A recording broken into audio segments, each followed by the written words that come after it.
This week, I want to talk about a big subject, and this is one you have probably heard discussed quite a lot over the last couple of years, especially if you are on LinkedIn at all or have, like an uncle in his late 40s and early 50s, and that is the true villain of our time.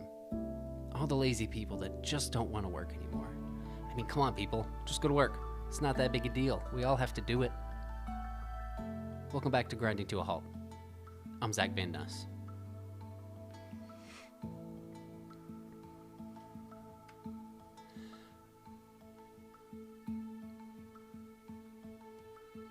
I want to start this with a bit of context for new listeners.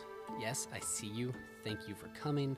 Please like, subscribe, rate, review, all that stuff. I appreciate you being here. Also, I'm sorry I say fuck so much. But, context. I'm 35. I work in marketing. I make a very comfortable living, and over the last 12 years have been, by literally any metric, successful. I think it's important to state that before I go into this next part. Because in spite of all that success, here's the thing. I don't want to go to work. I want to record podcasts. I want to read books. I want to go to the movies in the middle of the day, Don Draper style. And I don't want to be mentally exhausted at the end of the day. So much so that it makes me a shitty husband and father. Because I'm going to be honest, that's what happens a lot.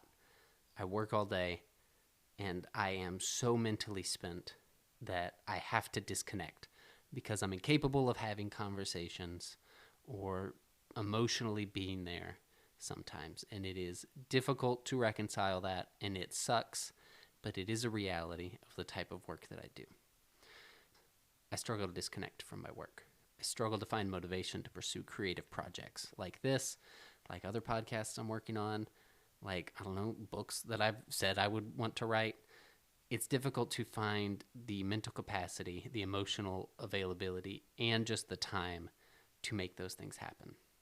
I really struggle to turn off the survival mechanism that tells me if I don't work at a pace that I know is unsustainable, but will make me successful, my family won't have health insurance. We'll lose our home. My life and the lives of the 3 people that are most important to me will be damaged if I cannot keep up this pace. And I say that, again, as a person that has built a successful and sustainable career. And still, I don't want to fucking work. And neither do you. No one wants to work. We have to. I've said it 1,000 times, and I'll say it 1,000,000 times more. Work should be the least interesting and least important part of your life. Not saying that it isn't important, because it is. But it can be important and still pale in comparison to the things that you actually care about, the people that you love, and the hobbies that make you feel like you. Those are things that often are the trade-off when pursuing careers. Those are the things that we have to sacrifice. And it's fucked up and it's wrong and it should not happen. If gaining wealth, hoarding resources, and seizing power are all that matter to you, I don't know why you're here, first of all. This is not the podcast for you. You should be listening to it, but I don't know why you're here. And secondly, fuck off and get a life. Like a real life, not a job. A job is not a life. So now that we have said that no one wants to work, but we understand we must, let's talk about whatever the hell it is these people are actually saying when they say no one wants to work anymore. And I think it's important to note that this is not a new trend. If you go back to the 60s and 70s, you will find articles about the hippie movement and how they just wanted to get high and have sex and follow their favorite bands around. All great pursuits. Good job living your best life. In the late 70s and into the 80s, as the yuppies were on the rise, you saw punks and the goths, and yes, I know they were both around before 1978, but just go with me here. Again, these groups were categorized as anti-work, anti-establishment, anti-tradition, and they were all of those things, and that is good. Norms based on capitalism must be challenged. And what you find in these subcultures that no boomer, yuppie, grindset douchebag could ever grasp is community. Not community based on commerce, trade, or exchange, but actual, real-life, human-to-human contact and community. People supporting people. Outsiders see the rejection of societal norms as a negative. Those in the communities see it as a point of pride, a banner to let the world know we don't give a fuck. All that to say, the talking point of no one wants to work anymore isn't new. It's been used against boomers and Gen X the same way it's being used against millennials and zoomers now. However, and this is a big however, the current generation that it is being leveraged against have something that previous generations didn't. Access to a global community that is willing to band together financially and support each other and support each other's creative projects. I'll come back to that, but I want to set up a few things first. And these are statistics and numbers that you've probably seen before, but just in case you haven't, I want to run through a couple of them really quickly. The minimum wage in 1974, so 50 years ago, was $2 an hour. The minimum wage now is $7.25. And yes, that is a 262.5% increase. But adjusted for inflation and due to the drop in buying power of the dollar, that $2 in 1974 was worth $13.28 today. And I won't get into overall inflation and cost of goods. I did start to write, but then it accidentally turned into a manifesto against corporate greed, price gouging, and all the fuckers in the 80s that cut back this regulation that allowed companies to raise prices when they are already seeing record profits. But then I blacked out. I woke up, I read what I had written, I blacked out again, and then I deleted the 1,200 words that I'd written because this is just going to turn into a sprawling nightmare if I don't stop. So we're going to stop. We're going to move on. I'm aware of price gouging. I'm aware of overall inflation. Topic for another day. Let's just keep moving on. So number 2, Social Security. It won't exist when we are retirement age. Again, I'm 35. I know Social Security and Medicaid will be stripped to the point of non-existence, and all those tax dollars will be shifted into defense contracts so somebody's nephew can make a couple $100 million selling bombs to bomb poor people. 3, home prices. And this is another popular one that you've probably seen, but again, in 1974, the median cost of a home in the U.S. was $35,900. In 2024, the median cost of a home is $420,800. That is a 1,072% increase. Wages, no matter how much you spend them, have not increased at the same pace as the price of homes in the United States. The average salary in 1974 was around $8,000 a year. In 2024, and this is a blended nationwide, state-by-state level, so there is going to be a lot of variation between this. You see it as low as $28,000 to $30,000 in some places, but the average when looking at the U.S. is around $60,000, a 650% increase, which is still nowhere close to the 1,072% increase of homes in that same time frame. The dollar has less buying power to afford the homes that we need to live in. Rent is on a similar trend. Don't want to get into the numbers on that. We don't have time. I'm going to move on. Number 4, credit scores. Credit scores as we know them did not exist until 1989, meaning I am the same age as credit scores. There were rudimentary versions of this going back to the 1950s, but the set standard of credit in America and this rating system has only been around for 35 years. It is still relatively new, and it was created and built to protect banks and oppress people. So, I don't know, fuck it. Fuck credit scores. Student loans, cost of medical care, cost of child care, cost of a car, all up hundreds of times over where they were. But, no one wants to work anymore. As consumers, we have less power than we have ever had. As workers, we have had fewer options than we have ever had.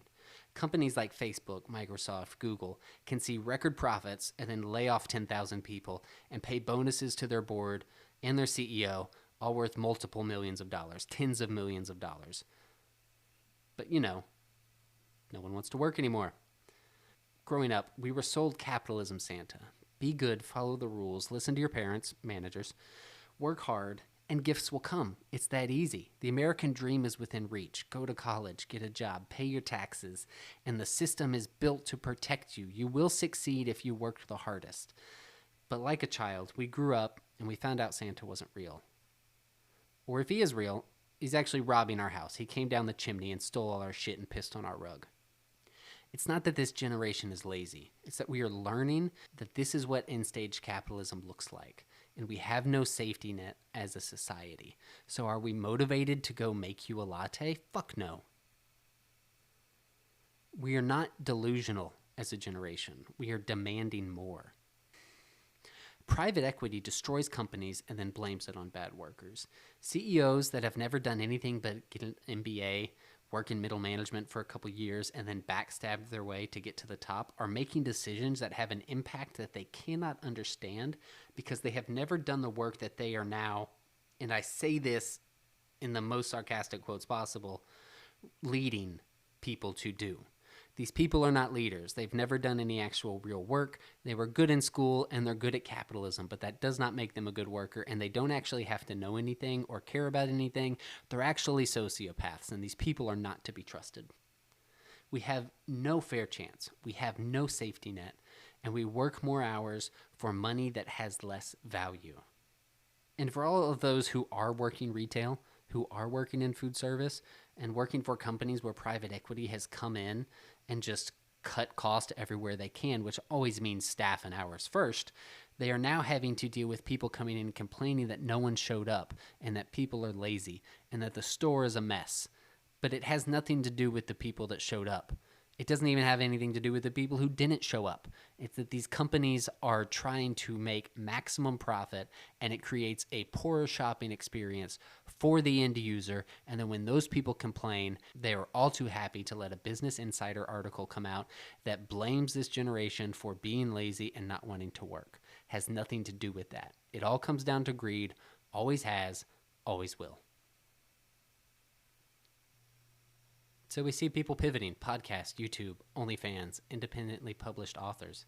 We can do the things that we care about, and we can make the same, if not more money, and never have to go to work for some asshole with an MBA who couldn't count down a register if his life depended on it.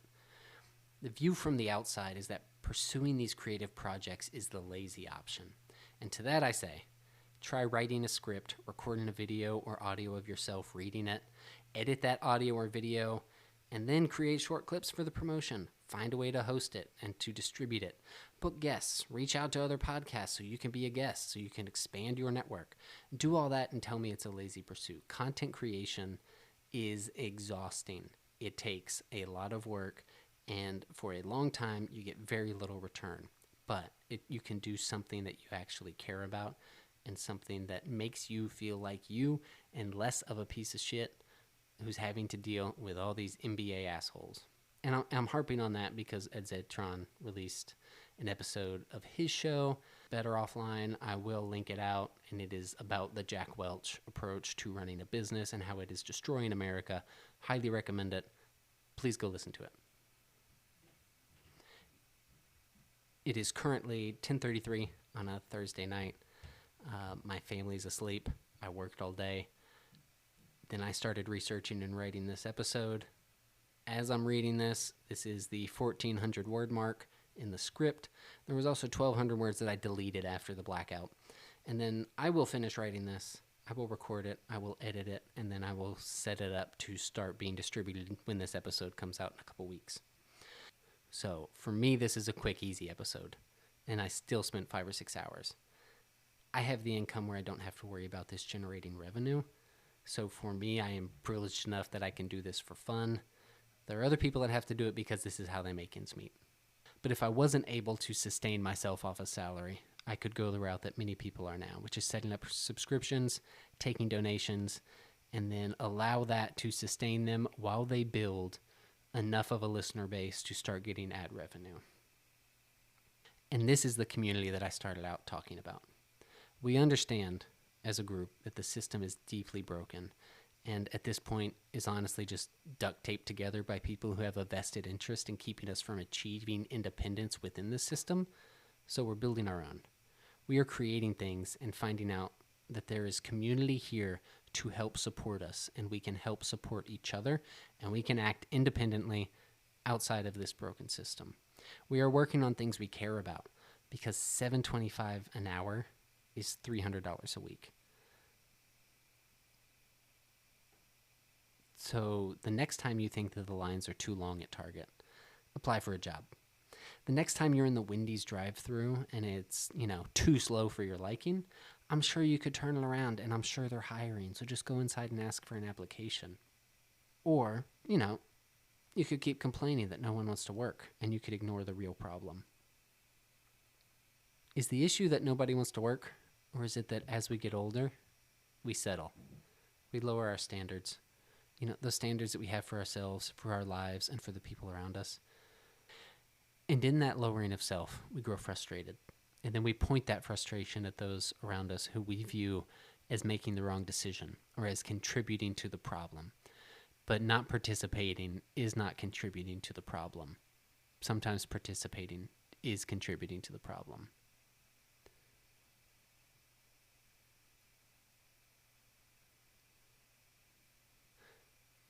Isn't turning on each other, focusing our anger, and not having the time to write that novel, tour with the band, or just take a vacation, is the fault of those who convinced us that a 40-hour work week was a necessity and that health insurance was a benefit and not a right? The 25-year-old pursuing YouTube, not for fame, but for freedom, isn't your enemy. Every trust fund kid whose dad didn't give him a hug but did give him a company is the problem. And there are more of us than there are of them. We can make a change, but we have to agree that they are the enemy, not the people that are struggling, just like you.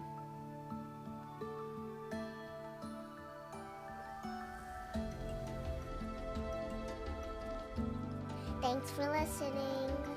Give it 5 stars, because my dad is awesome and cool.